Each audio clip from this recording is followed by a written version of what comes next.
আজকে সকালবেলা এই খাট্টা এলাকার কোন ফুলাদানি দুবাই থেকে কল দিছে, কল দিয়া কান্নার জন্য কথা বলতে পারে না, ফোন দিয়া কয় হুজুর আজকে আমরা খাট্টার মাহফিলে আপনি যাবেন, আমার মাটার লেগে একটু মন বইরা দোয়া করেন। আমি কইলাম কেন রে? তোমার মার জন্য না, আমি তো সব প্রবাসীদের জন্য দোয়া করি। তোমার মার কি হয়েছে? ফলা কই হুজুর আমি বিদেশ আসার অল্প কিছু দিনের মধ্যে আমার মা ইন্তেকাল করছে। হুজুর আগে বাড়িতে ফোন দিলে আমার মা আমার জাদু কইয়া কথা কইতো, আমার মা তোমার দুনিয়াতে কেউ নাই, তোমার আব্বা আগে তোমার দমক দিয়া বাড়িতে নিয়ে যাইতো, কোনো অন্যায় করলে বাপ বারবার ডাক দিত, তোমার কাছে মনে হইতো বাপ মনে হয় কানের কাছে ঘ্যান ঘ্যান করে। সন্তান রে, বাবা মারা যাওয়ার সন্তানটারে জিগাও, এখন তারে কেউ একবার ডাক দিয়া বাড়িতে নেয় না, কেউ তারে দমক দেয় না, এখন তার কাছে তার জীবনটা জীবন মনে হয় না। এই সন্তান তোমার বাপ মা তোমার বড় কষ্ট করে মানুষ করছে, আব্বা জান ঈদের দিনে নতুন কোনো জামা কাপড় কিনে নাই, তুমি সন্তানরে নতুন জামা কাপড় কিনা দিছে, মার কাপড়টা ছিঁড়া থাকতো, মা সিলাই করে পরে থাকতো, মা তোমারে নতুন জামা কাপড় কিনা দিছে। আব্বা আম্মারে যদি জিগাইতাম কি গো আব্বা আপনি ঈদের দিন নতুন জামা কিনেন না, আব্বা উত্তর দিত এখন কি আর আমার ঈদের বয়স আসেনি, তোমরা এনে এখন ঈদ করবা। আব্বা পুরান পাঞ্জাবিটার আয়রন করে পড়তো, আব্বার কাছে যে টাকা নাই ফুতে আব্বা ফুতেরে বলতো না। কিন্তু সন্তান এখন তোমার ঘরে টাকার অভাব নাই, ব্যাংকে টাকার অভাব নাই, আব্বারে 500 টাকা দিয়ে কিনে একটা লুঙ্গি পরাইতে পারো না, আব্বা কবরে কিলা বইব রে? তোরে লাখ লাখ টাকা দিয়া যদি তুমি তোমার টাকা দিয়া তোমার মা বাপরে সুখী না বানাইতে পারো, এই সন্তান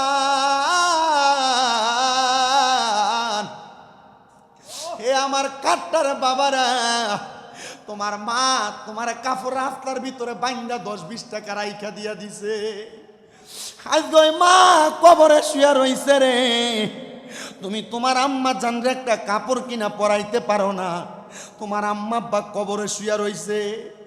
অনেকেরই তো প্রশ্ন, হুজুর মা বাপ যে মইরা গেছে গো, আমি আমার মা বাবার জন্য কোনো কিছু করতে পারবো নি, আমার মা বাপ মারা যাওয়ার পরে আমি সন্তানের কোনো দায়িত্ব আসেনি, এটা আমার প্রশ্ন না, এটা নবীর সাহাবাই কেরাম আমার নবীকে প্রশ্ন করছে। বনি ইসরাইলের বনু কুরাইশের একজন লোক আইসা আমার নবীরে প্রশ্ন করে, ইয়া রাসূলুল্লাহ হাল বাকিয়া মিন বিররি আবওয়াইয়া শাইউন আবার রুহুমা বিহি বাদা মাউতিহিমা, ইয়া রাসূলুল্লাহ আমাদের মা বাবা মারা যাওয়ার পরে কোনো দায়িত্ব আছে কিনা?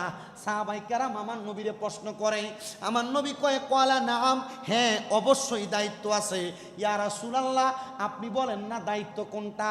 আমার নবী কয় আসসালাতু আলাইহিমা, তোমার মা বাবা মারা যাওয়ার পর তোমার 1 নাম্বার দায়িত্ব মা বাবার জন্য দোয়া করা। কিন্তু বাংলাদেশে বহু মৌলবী সাহেব বাইরেছে, মা বাপ মারা যাওয়ার পরে জানাজার নামাজটা দিয়া লাশটা কান্দে লইয়া গুড়গুড়ে কবরস্থানে যায়, যদি কয় দোয়া করেন না কেরে, কয় বেদাত বেদাত, এই বেদাতটা মৌলবী, তোমার দাঁত নাই বিদায় তুমি বেদাত বলো। আমি সন্তানের দায়িত্ব আমার মা বাপ মারা যাওয়ার পরে মা বাবার জন্য দোয়া করা। তার একটা হাদিস শুনাইয়া দিবেন, আল্লাহর নবী কয় আপনারা যারা কয় জানাজার নামাজের পরে কোনো দোয়া নাই, নবীজি হাদিস শরীফ কয় ইজা মারহাবা কইতেন না হুজুরে কোন মারহাবা আন আবি হুরায়রা রাদিয়াল্লাহু তাআলা আনহু قال قال رسول الله সাল্লাল্লাহু আলাইহি ওয়াসাল্লাম, হযরত আবু হুরায়রা হাদিস বর্ণনা করে, ইনি বলেন আমি আমার নবীজির জবান মুবারকে বলতে শুনেছি, নবী আমার কয় ইজা সাল্লাইতুম আলাল মাইয়িতি ফাখলিসু লাহু দুআ, বাঙ্গা বাঙ্গা বইলা দে, আল্লাহর নবী কয় ইজা যখন সাল্লাইতুম তোমরা নামাজ আদায় করো, আলাল মাইয়িতি মৃত ব্যক্তির জন্য, ফাখলিসু লাহু দুআ অতঃপর তার জন্য দোয়া করো। আপনারা বলেন এখানে কি জানাজার পরে দোয়ার কথা কইছে না মাটি দহনের পরে? জানাজার পরে ওমা হাদিস কয়ে দিলাম, যে মৌলবীরা কয় জানাজার পরে দোয়া নাই বেদাত, মৌলবীরা আপনার দোয়া থেকে দূরে রাখতে চায়। কি কথা বলেন না কেন? আমি কারোর বিরোধিতা করি না, যারা বলে বেদাত তারা তাদের মতো আমল করবে। আপনি বলবেন আমার মা আমার বাবা আমার দোয়া করার অধিকার, আপনি দোয়া করলে করবেন, না করলে নাই, আমারে দোয়া করতে দেন। কি তাহলে হাদিস শরীফের মধ্যে পাইলাম নবী কয় 1 নাম্বার দায়িত্ব কি করা? কথা কয় না। আচ্ছা, এবার আপনারা বলেন, খাটরা আহমেদিয়া জামে মসজিদে পবিত্র ঈদে মিলাদুন নবীর মাহফিল, আপনারা সবাই কি খুশি না বেজার? আল্লাহর দোহাই জবান বন্ধ রাখেন না, জোরে কোন খুশি না বেজার? কিন্তু আপনারা জানেন আপনাদের চাইতে খুশি কারা? এলাকার কবরবাসীরা। আজকে যারা মাহফিলে বসছেন, এই কবরবাসীদের রুহুগুলাকে আল্লাহ তাআলা আজকে উন্মুক্ত করে দিছে, ছেড়ে দিছে। প্রত্যেকটা রুহু, আপনাদের যাদের মা নাই, আপনাদের যাদের বাবা নাই, দাদা নাই, দাদি নাই, বংশের মানুষ কবরে, ওই রুহুগুলা মসজিদের চারদিকে ঘুরতেছে আর হাতগুলো এভাবে বাড়াইয়া দিছে। একটা ভিক্ষুক যেমনে ভিক্ষা চায় রে, ওই কবরবাসীরা আপনার কাছে এসে হাত বাড়াইয়া বাড়াইয়া বলে, এরে আমার সন্তান, এরে আমার নাতি, এরে আমার ভাই, আমার জন্য একটু দোয়া করো না, তোমার দোয়ার কারণে আল্লাহ তাআলা আমারে মাফ করবে। এই কবরবাসীরা কবরে ফিরে যাবে, যা দেখবে আব্দুল দুলাল মিয়া, যা দেখবে মসজিদের ইমাম সাহেব, যা দেখবে আমাদের এই মসজিদের অমুক সাহেব, উনি দোয়া করছে বিদায় তার কবরের আযাব মাফ, কিন্তু তার পাশের কবরের ভিতরে আযাব চলতেছে। তে জিজ্ঞাসা করবো, আল্লাহ আমার কবরে কেন আযাব আর আমার পাশের কবরে কেন আপনি আযাব থেকে শান্তি দান করছেন? আল্লাহ বলবে, রে বান্দা, তুমি দুনিয়াতে এমন কোন ওয়ারিসদার রাইখা আসো নাই, যেই ওয়ারিসদার দুনিয়ার জান্নাতের বাগানে বৈশা তোমার জন্য দোয়া করবে। এমন একটা ওয়ারিসদার আপনি দুনিয়াতে রাইখা যাবেন, এমন একটা সন্তান আপনি রাইখা যাবেন, এমন একটা নাতি রাইখা যাবেন যেটা আপনার জন্য দোয়া করবে। আমার নানা জান ইন্তেকাল করছে, আমার নানা জানকে হজ করাইছে, উমরা হজ। আমার নানা আমারে কইছে, নাতি রে, কিছু তো চাই না, ইয়া তুই যদি পারস তোর লগে আমার শাহজালালের মাজার একবার লয়ে যাইস আর আমি মরার পর আমার জানাজাটা পড়াইস। আরে আমার ঘরে ভাতের চাউল আনতেও কষ্ট হইতো। আমার নানা প্রতি সপ্তাহে 5 কেজি করে আড়া কিনা দিত, একটা চাউলের বস্তা নিয়ে দিত। সে নানা মারা গেছেন, আমারে কইছে জানাজাটা পড়াইস। আমি জানাজা পড়াইছি, আলহামদুলিল্লাহ, শুকরিয়া। আমার নানার কয়েকটা গুণ ছিল, গুণটা কি জানেন? ছোট্ট একটা টং দোকান করতো, কোরআন শরীফ পড়তো, আর কখনো কখনো নেয়ামুল কোরআন পড়তো। অজুটা ভাঙ্গে গেছে, সাথে সাথে কোরআন শরীফটা জায়গায় রাইখা দোকানটা ফালাই দিয়ে চলে যাইত। আমি 1 দিন 2 দিন 3 দিন জিগেলাম, নানা দোকানটা যে ফালাই দিয়া যান, মানুষ তো এটা সেটা নিয়ে যাইব, তো নিয়ে গেলে তো আপনার লস।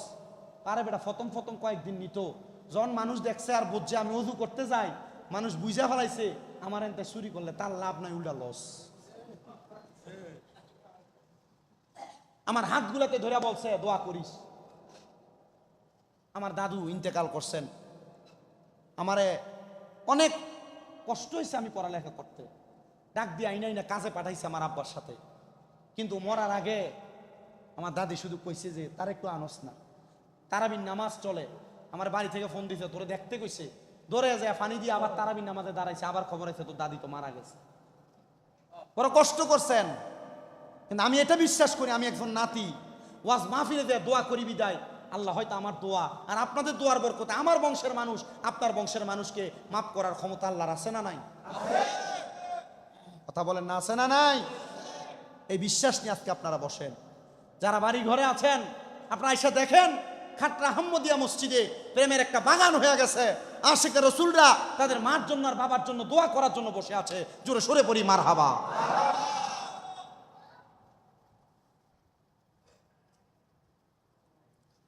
আল্লাহর নবীর সাহাবায়ে কেরাম প্রশ্ন করি, আর রাসূলুল্লাহ, মা বাবা মারা যাওয়ার পরে কোনো দায়িত্ব আছে কিনা? নবী আমার কয় 1 নাম্বার দায়িত্ব আসসালাতু আলাইহিমা, মা বাবার জন্য দোয়া করা। 2 নাম্বার হল ইস্তিগফারু লাহুমা, আম্মা আব্বার জন্য ক্ষমা প্রার্থনা করা। মৌলভী সাহেবরা ফতোয়া দেয় 4 দিন না করা 40 করা, মানুষের খাওয়ানো এটা জায়েজ নাই। এ ফতুয়াগুলা যে দেয় মৌলভী সাহেব জানে না 4 দিন না 40-এর মধ্যে যে কোরআন খতম করা হয়, যে খতমে তালিল করা হয় এবং লা ইলাহা ইল্লা আনতা সুবহানাকা ইন্নী কুনতু মিনাজ জালিমিন বলে খতম করা হয়, কুল খতম করা হয়, এটার মাধ্যমে দোয়া করা হয়, আল্লাহ এই খতমের উসিলায় আপনি তার মারে আর বাপরে মাফ করে দেন। আপনারা বলেন এভাবে খতম করে দোয়া করলে আমার আল্লাহ মা বাবার কবরের আযাব মাফ করতে পারে কি পারে না? এরা ফতুয়া দিচ্ছে 4 দিন আর খানা করা না যায়, 40 খানা করে না যাস খবর লয়ে দেখেন 7 দিন না 40 এটার দাওয়াত দিলে এটা কাতারাইয়া বইয়া থাকে কিন্তু এটা মানুষেরা খাওয়াইতে চান এটা কিপটা নাম্বার 1 এরা উত্তর দিবেন আল্লাহর নবী বলছেন দুনিয়ার মানুষ শোনো দুনিয়ার জমিনের মধ্যে থাইকা কোনো মানুষকে যদি তুমি খাবার খাওয়াও এটাই ইসলামের সবচাইতে সর্বোত্তম কাজ আর যদি সালাম দাও এটা ইসলামের উত্তম কাজ এজন্য মা বাবার জন্য 40 দিনে কইরা রমজান মাসে কোরআন খতম করায়া দোয়া করতে আপনারা ভুলবেন না এখন বাংলাদেশের মানুষ রমজান মাসে যা আগে কোরআন তেলাওয়াত কোরআন খতম হইতে এগুলা ভুলে গেছে এগুলা ভুলবেন না কোরআন খতম করায়া দোয়া বকশিশ করে আল্লাহর দরবারে মা বাবার জন্য ক্ষমা প্রার্থনা করবেন এটা আমার কথা না আল্লাহর নবীর কথা জোরে বলেন সুবহানাল্লাহ নবী আমার বলে উম্মত 3 নাম্বার ওয়া ইনফাযু আহাদিহিমা নবীজি 3 নাম্বার দায়িত্বটা কি আমার নবী কয় 3 নাম্বার হলো মা বাবার ওয়াদা পূরণ করা ইয়া রাসূলুল্লাহ নবী গো মা বাবার ওয়াদা কি পূরণ করব আপনি বলেন না আমার নবী কয় 3 নাম্বার মা বাপ যদি কোনো ঋণ রাখে ঋণ পরিশোধ করবা মা বাপ কারোর সাথে কোনো ওয়াদাবদ্ধ হলে ওয়াদা পূরণ করবা এটা হলো তুমি সন্তানের দায়িত্ব কিন্তু আমাদের সমাজের সন্তানেরা মা বাপ মারা যাওয়ার পরে লাশ মাটি দিতে দেয় না জায়গা ভাগাভাগি করার জন্য মা বাপ মারা যাওয়ার পরে মরা লাশের চেয়ারে বসে রাইকা টিপসই লয় এমন নজির সোনার বাংলাতে আছে না নাই গত 15 দিন আগে সোশ্যাল মিডিয়াতে দেখলাম এক লোক মারা গেছে তার সন্তানেরা তাকে সোফার মধ্যে বসাইয়া হাতের মধ্যে থেকে টিপসই নিতেছে কাগজের মধ্যে এটা বড় তা সন্তান এই জন্য মা বাবা জন্ম দেয় নাই সন্তান মনে রাখবা ভাইয়ে ভাইয়ে জায়গা ভাগ করার আগে বনে ভাইয়ে জায়গা ভাগ করার আগে বনে জায়গা ভাগ করার আগে হিসাব করে দেখবা বাবার কোন জায়গায় কত টাকা ঋণ আছে আগে তুমি বাবার ঋণগুলা পরিশোধ করবা বাবা কোনো ওয়াদা করেছে দোকান বাকি আছে কিনা খবর নিবে এলাকায় বাবা যে দোকানে বসতো আগে দোকান বাকিটা পরিশোধ করবা কেউ বাবার কাছে কোনো পাওনা আছে কিনা পাওনা পরিশোধ করবা তার মানে তুমি সন্তানের এটা দায়িত্ব আর যদি তুমি সন্তান বাবার ঋণ পরিশোধ না কইরা বাবার জায়গা সম্পদ তুমি ব্যবহার করো তাহলে কবরের মধ্যে তুমি সন্তান জালেম হিসেবে আল্লাহর কাছে উঠবা এটার দলিলটা তুমি নেওয়া লাগবে না আল্লাহর কোরআন বলে উতুল্লিম বাদা যালিকা জালিম এটা এমন জালিম এটার ঠিকানা হবে জাহান্নামের একবারে অতিষ্ঠ নিকৃষ্ট জায়গার মধ্যে এই জন্য মা বাবার সম্পদ ভাগাভাগি করবা ভাই বোনের মধ্যে সমানভাবে তবে মনে রাখবা এমনভাবে ভাগ করবা মা বাবার ঋণ যেন পরিশোধ করা যায় সাহাবায়ে কেরাম বলি ইয়া রাসূলুল্লাহ আর কি দায়িত্ব আপনি বলেন না আমার নবী কয় 4 নাম্বার ওয়াসিলাতির রাহমিল্লাতি লা তুসালু ইল্লা বিহিমা মা বাপ মারা যাওয়ার পরে তোমার 4 নাম্বার দায়িত্ব হলো মা বাবার আত্মীয় স্বজনের সাথে সম্পর্ক বজায় রাখা মা মারা গেছে খালার সাথে সম্পর্ক নাই মামার সাথে সম্পর্ক নাই নানির বাড়ির সাথে কোনো সম্পর্ক নাই বাবা মারা গেছে চাচার সাথে ফুফুর সাথে কোনো সম্পর্ক নাই বাবার বাড়ির আত্মীয়র সাথে কোনো সম্পর্ক নাই আমার নবী কয় না না না ওয়াসিলাতির রাহমিল্লাতি লা তুসালু ইল্লা বিহিমা মা বাপ মারা যাওয়ার পর মামা খালা ফুফু চাচাদের সাথে সম্পর্ক রাখবা এটার কারণে তাদেরকে যখন ভালো বুড়া জিজ্ঞেস করবা তাদেরকে যখন ভালো বুড়া খাওয়াইবা আল্লাহ তাআলা তোমার মা বাবার কবরে ভালো খাবারের ব্যবস্থা করে দিবে জোরে বলেন সুবহানাল্লাহ ইয়া রাসূলুল্লাহ নবী আপনার কাছে জানতে চাই আপনি বলেন না তাহলে 5 নাম্বার আর কি দায়িত্ব আপনাদের কষ্ট হইতেছে আপনারা কি ওয়াজটা শুনে যাবেন মা বাবার প্রতি ইহসান করা সন্তানের কি দায়িত্ব শুনে দরকার আছে কিনা আল্লাহ কবুল করেন পড়েন আমিন আল্লাহর ওয়াস্তে অল্প কিছুক্ষণের জন্য আমি মাইকটা ছাড়া রাখ পর্যন্ত মোবাইলটা রিসিভ করা বন্ধ রাখবেন মোবাইলটা একটু সাইলেন্ট করার চেষ্টা করবেন এই কথাটা আমি প্রথমে বলা উচিত ছিল বলতে পারি নাই আপনারা মনোযোগের সাথে বয়ান শ্রবণ করবেন আমি শেষ করে দিব ঠিক সময় 12টার মধ্যে হুজুর কেবলা চলে আসবে আপনাদেরকে নিয়ে দোয়া করবে তার পূর্ব মুহূর্তে আপনারা শুধু আমার সাথে বসে একটু কথাগুলো শুনবেন 4 নাম্বার দায়িত্ব গেল সাহাবায়ে কেরাম বলি ইয়া রাসূলুল্লাহ ইয়া হাবিবাল্লাহ নবী গো 5 নাম্বার কি দায়িত্ব আপনি বলেন না নবী আমার বলে 5 নাম্বার দায়িত্ব হলো ওয়া ইকরামু সাদিকিহিমা মা বাবার বয়সী মুরব্বিদেরকে সম্মান করা এলাকায় এমন অনেক যুবক আছে যারা দোকানের মধ্যে বসে বাবার বয়সী মুরব্বীরা বসে থাকে বাবার বয়সী মুরব্বীর সামনে সিগারেট টান দিয়া দোয়াটা মুরব্বীর মুখের মধ্যে মারে আপনারা কোন এমন বেয়াদব জাত ফোসা ফলাফান এলাকায় আছে না নাই কষ্ট হইতেছে আপনারা বাবার বয়সে কোনো মুরব্বী ডাক দিতে রে জায়গায় যাইস না ঝগড়া হবেন পোলা ডাক দিয়া ধমক দিয়া বলে, আপনি কি বেশি বুঝেন, চুপ করে বইয়া থাকেন, বলে মুরব্বীরে দমায়া দেয়। মায়ের বয়সী মুরব্বী ঘরের মধ্যে ঘরে ঘরে ঝগড়া লাগলে আপনারা ডাক দেয়, রে বাবা ঝগড়া করিস না, আপনি মুরব্বীরে বুন্নি কইয়া কুটনি বুড়ি কইয়া কইয়া ধমক দিয়া রাখেন। না না না, আপনি যদি আপনার বাবার বয়সী মুরব্বীদেরকে সম্মান করেন, মায়ের বয়সী মুরব্বীদেরকে সম্মান করেন, আল্লাহর নবী বলে এদেরকে সম্মান করার কারণে আল্লাহ তাআলা তোমাদেরকে জান্নাতের মধ্যে জায়গা করে দিবেন তো দিবেন। এবং তোমার মা বাবা কবরে থাকলে মা বাবার কবরের মধ্যে এদেরকে সম্মান করার বরকতে তোমার মা বাপরে সম্মান করবে। কোন সুবহানাল্লাহ। আল্লাহুম্মা সাল্লি আলা মাদনাবি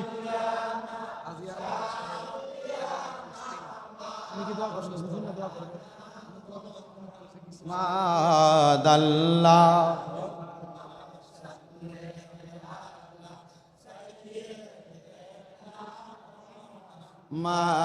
মাদনাবি।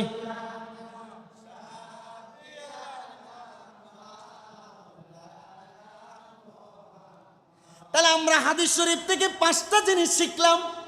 মা বাবা মারা যাওয়ার পরে সন্তানের 5টা দায়িত্ব। 1 নাম্বার দোয়া করা, 2 নাম্বার ক্ষমা প্রার্থনা করা, 3 নাম্বার মা বাবার ওয়াদা ঋণ পরিশোধ করা, 4 নাম্বার মা বাবার আত্মীয়দের সাথে সম্পর্ক ঠিক রাখা, আর 5 নাম্বার মা বাবার বয়সী মুরব্বীদেরকে সম্মান করা। এটা করলে কেমন লাভ একটু শুনুন। হযরত রুসাইফা নামক আল্লাহ তাআলার একজন খাস বান্দা ছিল, যার বাড়ি ছিল ইরাকে। কোথায়? যার বাড়ি ছিল ইরাকে। হযরত রুসাইফা বলে, আমার বয়স 7 বছর, আমার আব্বাজানের বড় স্বপ্ন ছিল আমি রুসাইফা আল্লাহ তাআলার কোরআন শরীফ মুখস্থ করব, মানে কোরআনে হাফেজ হব। রুসাইফা বলে, আমার মা আমার বয়স যখন 6 বছর আমারে দিয়ে দিলেন মাদ্রাসার মধ্যে। আমি মাদ্রাসার মধ্যে পড়ি, কোরআনুল কারীম মুখস্থ করি।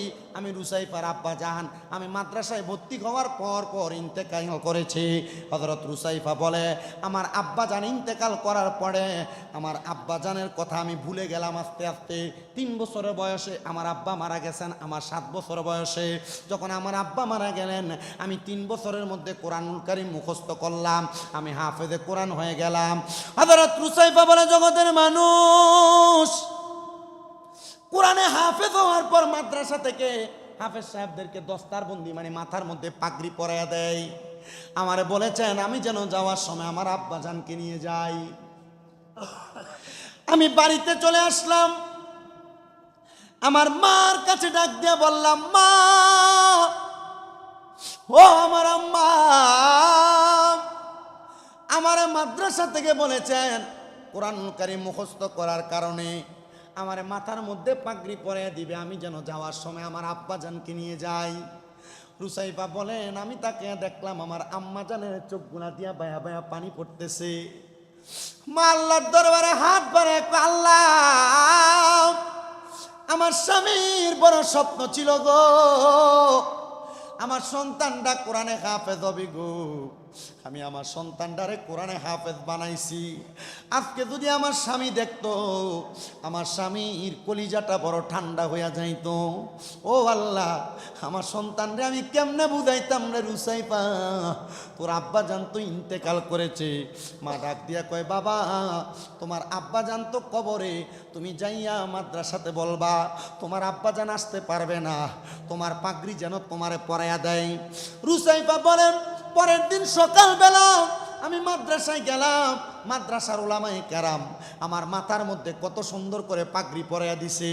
ওই পাগড়িটা পরানোর সাথে সাথে রে বাবা, হযরত রুসাইফা একটা দৌড় দিয়া আম্মা জানের কাছে আসছে। আইতা চোখের পানি ফালায়া ফালায়া কান্দে, ও আমার আম্মা জান, আপনি জানেননি আমি মা সন্তান কেন কান্দি? বলো, কান্দো কেন রে বাবা? মা, আমি কান্না করার কারণ একটা গো, আমার আব্বা জান ইন্তেকাল করেছে। আজকে যখন মাদ্রাসাতে সন্তানদেরকে মাথায় পাগড়ি পরাইয়া দিতে, যাদের বাবা তাদের মাদ্রাসায় গেছে, তারা পাগড়িটা খুইলা নিয়ে তার আব্বার মাথায় পরাইয়া দিছে। মা,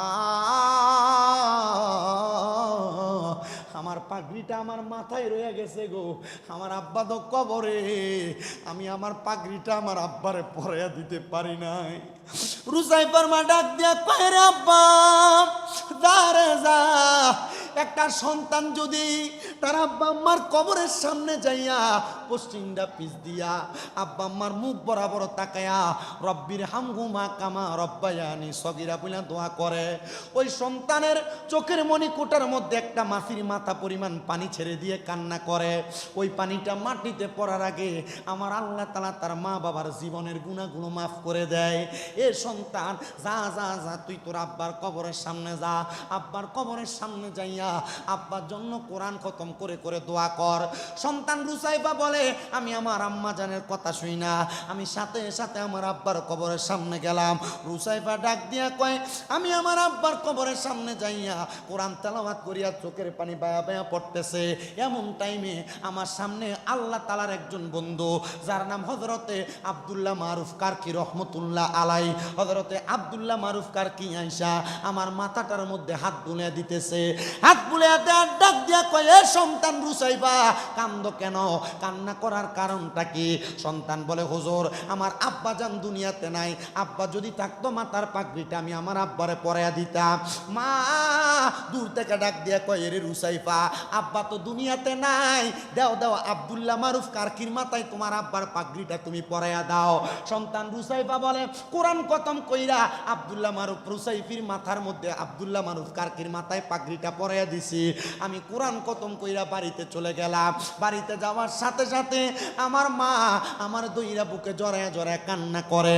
আমি আর আমার আম্মা জান এই কান্না করতে করতে আমি আমার মায়ের কুলের মধ্যে ঘুমিয়ে গেছি। হঠাৎ করে গভীর রজনীতে আমি তাকায়া দেখলাম নুরানি পোশাকওয়ালা, সাদা পোশাকওয়ালা একটা ব্যক্তি মাথার মধ্যে পাগড়ি পরা আমার সামনে হাজির হয়ে গেছে। আমি জিগাইলাম, কে গো আপনি, আপনার পরিচয় কি? উনি আমারে বলতেছে, এর রুসাইফা, তুমি কি আমারে চিনো না? আমি হইলাম তোমার আব্বা জান। আব্বা, আপনি না ইন্তেকাল করেছেন, আপনি কেমনে আমার স্বপ্নের মধ্যে হাজির হয়ে গেলেন? আব্বা ডাক দিয়া কয়, রে রুসাইফা, এ রুসাইফা, তুমি সন্তান কোরআনে হাফেজ হইছো, তোমার মাথার পাগড়ি একজন আল্লাহর ওলির মাথায় পরাইয়া দিছ, আর আমার আল্লাহ তাআলা আমি আব্বারে কবরের মধ্যে সম্মানিত করছি। আজকে খাট্টার আহমদিয়া জামে মসজিদের মাহফিলে আওলাদে রাসূল পীরে কামেল আলহাজ সৈয়দ বাহাদুর শাহ মুজাদ্দিদি আল আবিদি পীর সাহেব হুজুর কেবলা আগমন করবে। হুজুর কেবলা আপনাদের মার জন্য দোয়া করবে, হুজুর কেবলা আপনাদের বাবার জন্য দোয়া করবে, হুজুর কেবলা আপনাদের বংশের মানুষের জন্য দোয়া করবে।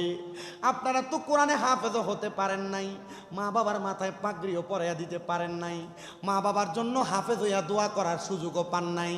আমার আপনাদের মসজিদের খতিব সাহেব বলে দিছে, মসজিদের বারান্দাটা একটু ছাদের কাজ হইতেছে, আব্বা পাগড়ি দিতে পারেন নাই, একটা সুযোগ পেয়ে গেছেন। আমি মাত্র কয়েকজন মানুষ চাই, 5টা মানুষ 5 ওয়াক্ত নামাজের মোহাব্বতে এই মসজিদের কাজটার জন্য আম্মা আব্বারা মোহাব্বত কইরা 20,000 টাকা দিবেন। একজন যদি থাকেন হাতটা বাড়াইয়া বলবেন, আপনার জন্য খাস করে দোয়া করা হবে। আমি আপনাকে একটা হিরিক দিয়া দেই, আপনি বুঝতে ছেলে বহ 3বার দাঁড়াইছে ওয়াজ অবস্থা। আপনার মা বাপ যদি বাইচা থাকতো, আম্মা আব্বা যদি অসুস্থ হইয়া যাইতো, মা বাপরে যদি মাসে 1000 টাকার ওষুধ কিনা দিতেন, 12 মাসে 12,000 টাকা লাগতো। মা বাপরে যদি মাসে 1000 টাকার ভাত তরকারি খাওয়াইতেন, 12 মাসে 12,000 টাকা লাগতো, 24,000 তো এমনি খরচ। একটা সন্তান শুধু হাত বাড়ায় বলবেন, হুজুর আমার মা বাবা আমার অনেক সম্পদ দিয়া গেছে, জায়গা জমি দিয়া গেছে, হুজুর আমার মা বাবার সম্পত্তি আমি ব্যবহার করতেছি, আমার মা বাবার জন্য আমি খাস করে একটু দোয়া চাই, আপনি আমার মা বাবার জন্য দোয়া করবেন। আমি আমার মা বাবার নামের উপরে আল্লাহর রাস্তায় আমি 20,000 টাকা মসজিদে দান করব। আসেননি একটা সন্তান হাতরা বাড়াইয়া বলবেন, আপনার মা বাপ যে জায়গা জমি দিয়া গেছে যদি আপনারা না দিয়া যাইতো, যদি আপনি ভাড়া থাকতেন মাসে 5,000 টাকা করে ভাড়া দিতেন, 12 মাসে 60,000 টাকা ভাড়া দেওয়া লাগতো। একটা সন্তান শুধু বলবেন, মা বাবার সম্পদ ব্যবহার করেন, 20,000 টাকা আল্লাহর ঘর মসজিদে দিবেন, এখন দেওয়া লাগবে না, পারলে নগদ দিবেন, না পারলে 1 মাস পর দিবেন, তারা বাকি আইনা কাজটা করাবে। একজন আসেননি 20,000 টাকা দিবেন। আপনি সন্তান আপনার মা বাবার জন্য দোয়া করবেন। আপনার সন্তান, আপনি সন্তানের কাছে আপনার মা বাবা মারা যাওয়ার পর এটাই চায়, ও তুমি কাউরে দিলা 10টা সন্তান, থাকার জায়গা নাই, কাউরে দিলা কোটি টাকা, একটা সন্তান নাই, টাকা পয়সা ধন সম্পত্তি দিলা বেশি করে, কিন্তু মরার পরে কান্দে করে কবরে নামাবে কে তা, আরে রে প্রেমের খেলা খেলছো দয়াল রে, তোমার খেলা চমৎকার, দোস্তরে কান্দাইয়ারে তুমি মিলাইছো বাজা আরো রে, প্রেমের খেলা খেলছো দয়াল রে, নির্দোষী রে রাখো দয়াল ববের জেলখানায়, আবার অপরাধ করিয়া কেহ ঘুরে সর্বদাই, হাকিম হইয়া হুকুম করো, পুলিশ হইয়া ধরো, আবার সর্প হইয়া দংশন করো, পূজা হইয়া যা আর রে, প্রেমের খেলা খেলছো দয়াল রে।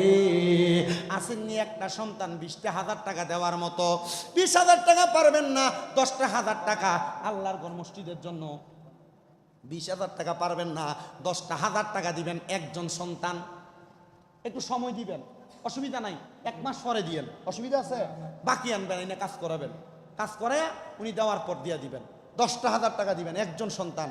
আসেন বলে হুজুর আমার আম্মা নাই, আমার আব্বা নাই, আম্মা আব্বার জন্য খাস করে দোয়া চাই, একটা সন্তান হাতরা বাড়ায় বলবেন আপনার জন্য খাস করে দোয়া করা হবে। নাই এমন সন্তান যাদের মা বাপ তাদেরকে সম্পদ টাকা পয়সা দিয়ে গেছে 10,000 টাকা দেওয়ার মতো, এমন অনেক বাবারা বসে আছেন, আপনার সন্তান বিদেশ করে মাসে 30, 40, 50,000, 1 লাখ টাকা বেতন পায়, আপনি আপনার সন্তানের জন্য দোয়া চাইয়া 10,000 টাকা আল্লাহর ঘর মসজিদের জন্য দিবেন। মনে রাখবেন আল্লাহর নবীর হাদিস, as-সাখিউ হাবিবুল্লাহ, দানকারী হলো আল্লাহর বন্ধু, জোরে কোন সুবহানাল্লাহ। একজন সন্তান বলবেন বলে হুজুর আমি 10,000 টাকা দিব, আছেন কেউ? 10,000 আরো কম দিত, আমি বুঝলাম না। হাজীগঞ্জ এলাকায় কালেকশন করলে আমি দেখছি যত জায়গায় করা হয়েছে অত জায়গায় টাকার একটা বন্যা বইয়া যায়, কিন্তু আপনারা এই খাটরায়নের পরে দেখতেছি যে না, সব জায়গার মানুষ একরকম না। হাজীগঞ্জ এলাকার ভিতরে পুরার জেলা যদি সাতপুর হয়, সাতপুরের এক সাইডের মানুষ একরকম কথা, আরেক সাইডের মানুষ নোয়াখালীর ভাষায় কথা কয় না, আসেনি এমন আর কি। এক দেশের মানুষের এক এক রকম ব্যবহার, এক এক রকম আচরণ। 10,000 দেওয়ার মতো নাই। 5টা ওয়াক্ত নামাজরে ভালোবাসি আমরা সবাই, 1 নম্বরে 5 ওয়াক্ত নামাজের মোহাব্বতে 5,000 টাকা দিবেন একজন মানুষ। বলে হুজুর আমার মা নাই, খাস করে দোয়া করেন, আমার আব্বা নাই, খাস করে দোয়া করেন, আমি আমার আম্মারে ভালোবাসা আব্বারে মোহাব্বত কইরা আমি 5,000 টাকা দান করে দেব। আমি দেখছি মা বাবার ওয়াজ করার সময় অনেকে চোখের পানি ফালাইয়া কাঁদছেন, 5,000 দিব। মারহাবা। বড় ভাই নাম কি? আম্মা বাসিনি, অসুস্থ, দোয়া চায়। নারে তাকবীর, নারে রিসালাত। আল্লাহ কবুল করো, মঞ্জুর করো। আল্লাহ তোমার বান্দা জনাব মোহাম্মদ রহমতুল্লাহ সোহেল ভাই আম্মা অসুস্থ আছে, দোয়া চাই। আল্লাহুম্মা সাল্লি আলা সাইয়্যিদিনা মুহাম্মাদ ওয়া আলা আলি মুহাম্মাদ বিআদাদি কুল্লি দাইন ওয়া দাওয়া ওয়া বিআদাদি কুল্লি ইল্লাতি ওয়া শিফা। আল্লাহ কবুল করো, মঞ্জুর করো। আমার রহমতুল্লাহ সোহেল ভাইয়ের দানের হাদিয়া সোনার মক্কা মদিনায় পৌঁছাও। দুরুদে শেফার উসিলায় সোহেল ভাইয়ের আম্মা আব্বারে পরিপূর্ণ সুস্থতা দান করো। রাব্বুল আলামিন বিপদ আপদ বালা মুসিবত থেকে হেফাজত দান করো, জোরে কোন আল্লাহুম্মা আমিন। এরপর আরেকজন সন্তান আমার রহমতুল্লাহ সোহেল ভাইয়ের মতো 5,000 টাকা দান করবেন আল্লাহর রাস্তায়, আল্লাহর ঘরের জন্য। কে দিবেন? 5,000 টাকা। হাত তুলবেন, দোয়া চাইবেন। বলে হুজুর আমার আম্মা আব্বার জন্য দোয়া করবেন, ব্যবসা বাণিজ্যের জন্য দোয়া করবেন। দিবেন নি 5,000 টাকা। 2 নাম্বার কে দিবেন? আমি 10 জন মানুষ চাইবো, 5,000 করে দিবেন। 2 নাম্বার 5,000 টাকা দেওয়ার মতো আছে কেউ? হুজুর আমার মা নাই, আপনাদের কাছে দোয়া চাইছে হাজী আনোয়ার সাহেব এবং ওনার স্ত্রী অসুস্থ, ওনাদের জন্য দোয়া চাইছেন, আল্লাহ ওনাদেরকে শেফা দান করুক। হাজী রুহুল আমিন সাহেব অসুস্থ, উনি দোয়া চাইছে, আল্লাহ ওনাকে সুস্থতা দান করুক। মোহাম্মদ হেলাল ওনার বাবার জন্য দোয়া চাইছে, আল্লাহ ওনার বাবাকে জান্নাতবাসী করুন। এবং ওনার ছেলেদের জন্য দোয়া চাইছে, আল্লাহ তাদেরকে কবুল করেন। আচ্ছা কোন তো 2 নাম্বারে 5,000 টাকা দেওয়ার মতো নাই একজন? অথবা 10 বস্তা সিমেন্ট কিনে দিবেন কাজটার জন্য, এমনও কেউ নাই? আমার কাছে অবাক লাগতেছে। কালেকশন কি এমনি আগে এলাকাটাই করে লেছেন নাকি আপনারা? কালেকশন হয়েছে না, 5,000 টাকা চাইলাম, আমার মাথায় ধরে না। আপনার 5,000 টাকা দিতে এত কষ্ট করতেছে। আচ্ছা আইয়েন আপনারা সবাই আমার সাথে পড়েন কালিমে তাইয়্যিবা লা ইলাহা ইল্লাল্লাহু মুহাম্মাদুর রাসূলুল্লাহ সাল্লাল্লাহু আলাইহি ওয়াসাল্লাম। কালিমে তাইয়্যিবার লা ইলাহা ইল্লাল্লাহর মধ্যে হরফ আছে 12টা। কোনটা কয়টা? আপনারা বলেন কালিমে তাইয়্যিবার 12 হরফকে আমাদের সবার অন্তরে মুহাব্বত রাখি কি রাখি না? যারা যারা রাখেন লা ইলাহা ইল্লাল্লাহর 12 হরফের মুহাব্বতে 12 জন মানুষ চাই 2000 করে টাকা দিবেন আল্লাহর ঘর মসজিদের জন্য। 1 নাম্বার কে দিবে 2000 টাকা আল্লাহর ঘর মসজিদের জন্য? হাত তুলবেন। 1 নাম্বারে কে দিবেন 2000 টাকা? আমার ভাই মোহাম্মদ দুলাল ভাই 1 নাম্বার। ওনার 2টা কন্যা সন্তান, একটা কন্যা সন্তান গর্ভে সন্তান ধারণ করেছে, প্রসব করবে, দোয়া চাইছে। আল্লাহ দুলাল ভাই দান করছে 2000 টাকা। আল্লাহ কবুল করো, মঞ্জুর করো। দুলাল ভাইয়ের